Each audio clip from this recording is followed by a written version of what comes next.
Welcome back, Doug Pagitt Radio, where we hope you hear a story of faith bringing faith and hope bringing hope and love bringing love. This is a little segment of the show I like to end with called Right On. You know, we call this religious radio, and that's not quite right. But there are things in this world that are the way they're supposed to be.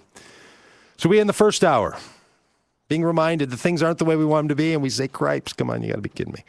And then we end the second hour by saying there's some things in the world that are right. People that do the right thing. People that step up and make it the way that they want it. I appreciate here in this hour that we heard from Dan Merchant in his show, his movie, his film, that I hope you go see, Lord Save Us from Your Followers, where he's trying to say, look, do the right thing. Be decent to each other as the starting point, not as the accomplishment of your faith. Like, that's where we should start. Grover and I were talking about this at the break, that the right on comes from those who start out by saying it's the decent, reasonable thing to do, to act as a reasonable human being to somebody else that you disagree with. And you shouldn't get bonus points for rising to the level of being reasonable. You should get negative points for not. But today, the right on for today, it goes out to bankruptcy judge Robert Kressel, pardon me. I'm going to start that over because he needs a shout-out. I know he's going to put this on his ringtone. Doug Pagitt Radio shout-out goes to bankruptcy judge Robert Kressel. You might recognize that name. He's the judge in the Denny Hecker case. The bankruptcy judge in the Denny Hecker case. This is big news this week. And look, I don't want to pile on to Denny Hecker. I don't want to be standing in the seat of, or standing in the line of the mockers. I don't want to be sitting in the seat of the scoffers. I don't want to be someone who's piling on and making things worse on poor Denny Hecker. He made things bad for himself. I'm not trying to pile on Denny Hecker. What I'm trying to do is give a right on to bankruptcy judge Robert Kressel, because what he did is he said, enough of the shenanigans, enough of the fooling around. He finally said, you know what? You don't get to be a liar, a scoundrel, a shenaniganer, a cheater, and get away with it. And to anybody who stops, now look, we all do things for which we don't want to get caught. Every one of us. There's not a person listening that isn't thinking, I hope they don't catch me on that deal. Every one of us. Whether it's the guy who cheats on the diet that his wife wants him to be on, whether it's the guy who fudges a little bit here or there on their taxes, whether it's the person who runs off the personal photocopies at work, whether it's the person who goes on vacation but calls it a workout, whether it's the person who calls in and says, I'm sick today, and they're not sick at all. Right, so we've all got stuff. I'm not trying to pile onto that. But there is a line that people cross where it's just flat out, save your butt lying, where it's just flat out, I'm going to get what I get, and if you get screwed in the deal, tough luck for you. And that's what happened in the Denny Hecker case. Clear as they come. That's what happened in the Denny Hecker case. And this judge says, nope, not happening anymore. I don't know if you read this from the article this week, but here it is. This is what I appreciate about Judge Kressel. As soon as the U.S. bankruptcy judge, Kressel, announced his decision, Hecker stood up, uttered an expletive, and left the courtroom with one of his attorneys. And he was heard in the hallway yelling more expletives out there in the hall.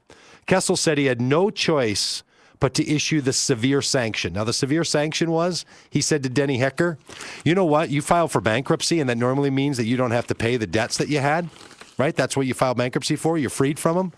He says to Denny Hecker, $80 million worth of that, you lied about it, you lied to me, you lied to Chrysler Financial, you lied to everybody, you're never getting out from under it.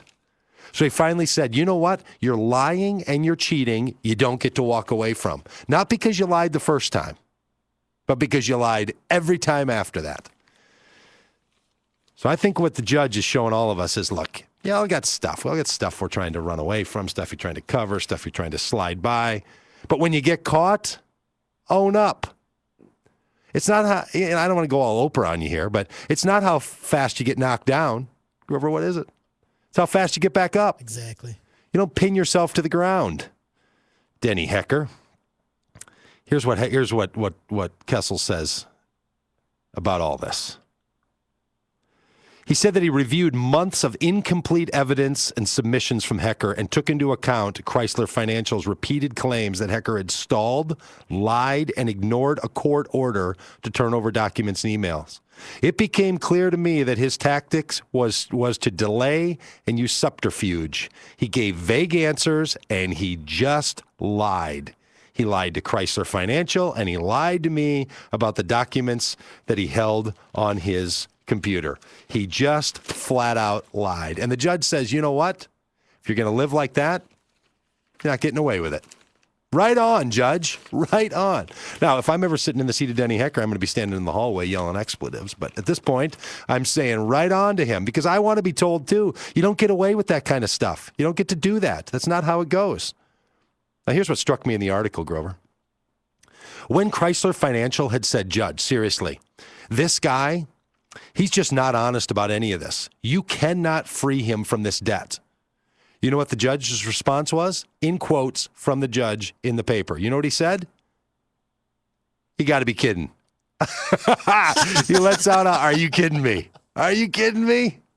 That's what the judge said. So here's the quote. If he only had the audio. Kessler said that he had been inclined to deny Chrysler Financial's request against Hecker, saying that he was going to be stuck with this debt forever, since it was based on grievances over Hecker's conduct in the pre-trial and the discovery phase of the case. Are you kidding me? Kessler said, was his first reaction.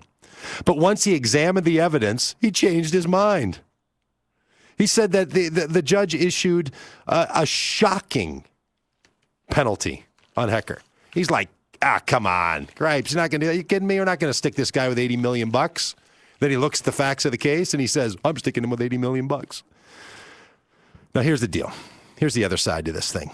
Chrysler Financial, they had lent, they thought it was all in good faith, but they had lent Denny Hecker $477 million. Okay, Chrysler Financial, he's maybe going to get stuck. His life's going to be, he's not going to get out from under the lies.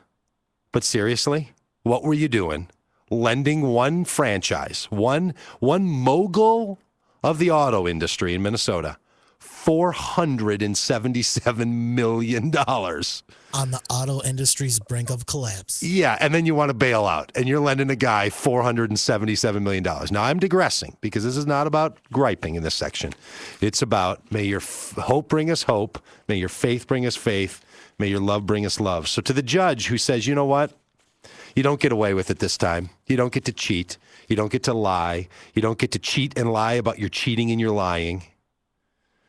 I want to say right on. I want to say that's the way we want it to be. I want to say may all of us be people who live with integrity, openness, and honesty. And when we're caught not doing so, may we bounce back and say, you got me? That's what repentance is. Saying, you're right. I did the wrong thing, and I'm going to correct it. So the judge who says that's the way it goes, we say right on around here. To all of us who want to pursue the right angle, to those who want to pursue the right answer, to those of us who want to tell the truth, may your hope bring us hope. May your love bring us love. May your faith bring us faith. Doug Pagitt Radio, religious radio. It's right on. AM 950, the voice of Minnesota. Back with you next week. Talk to you soon, friends.